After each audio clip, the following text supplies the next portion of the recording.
Hi, my name is Umasimon. I'm the resident intuitive at Kashi Ashram. And I use the tarot cards as my vehicle. And how I use the cards is very unique. But first I'd like to tell you how I got into this. I used to live and work at a place called Ashram Institute in Big Sur.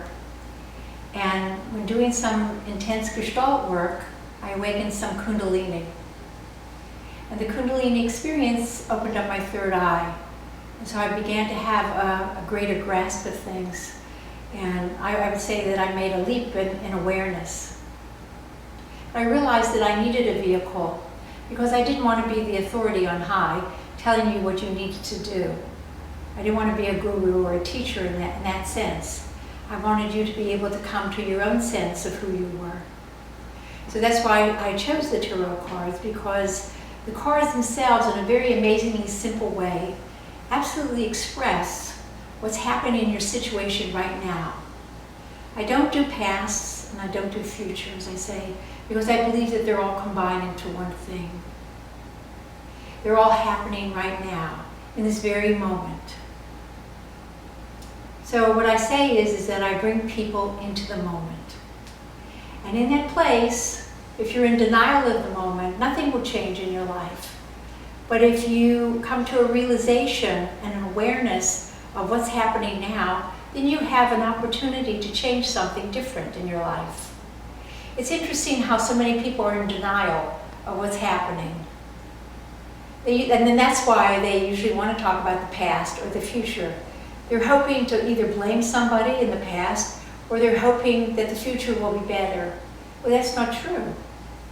It's all right now. And it's the awareness that's the most important thing. So the cards, when we finally shuffle the cards, at first you speak to me through your personality. Tell me what's going on in your life. And then, when you've finished and you've expressed everything that you feel, then I say to you, how would you like to do the cards now? And you shuffle the cards because it's your soul expressing through you. It's not my soul telling you what to do.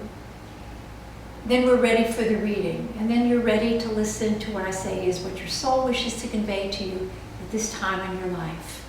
And then I bring forth and I ask that all the spirits and the spiritual sources that you rely upon are brought into this moment. And then we trust and surrender to what the cards say.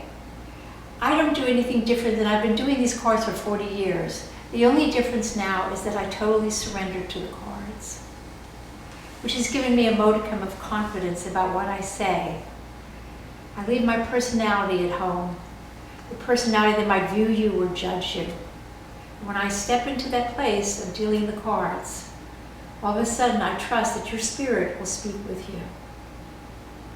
And all I have to do is just look at the cards and see what they're saying to you. And it's worked out pretty much that. At the end, hopefully, you will be able to let go of something that has stood in your way of pursuing your spiritual life. The cards have always been my connection to God. Most people who have the reading experience a lot of clarity, and they're able to see their situations very clearly. And in that place of clarity, then they too surrender to what they see. And when you surrender, you're actually just letting go of a piece of ego that has made you want to have things different than what they are. It's kind of scary sometimes for you to see a situation as it is, rather than what you hope it will express. And in that place, we feel a lot of relief, and also a lot of power. You can do two things. You can either accept, it also calls for acceptance. You can either accept what's happening in your life and be happy, or you can transform it. Either way will bring you peace, which is ultimately what I try to do with the cards. I hope that you will leave with a place of peace within your heart.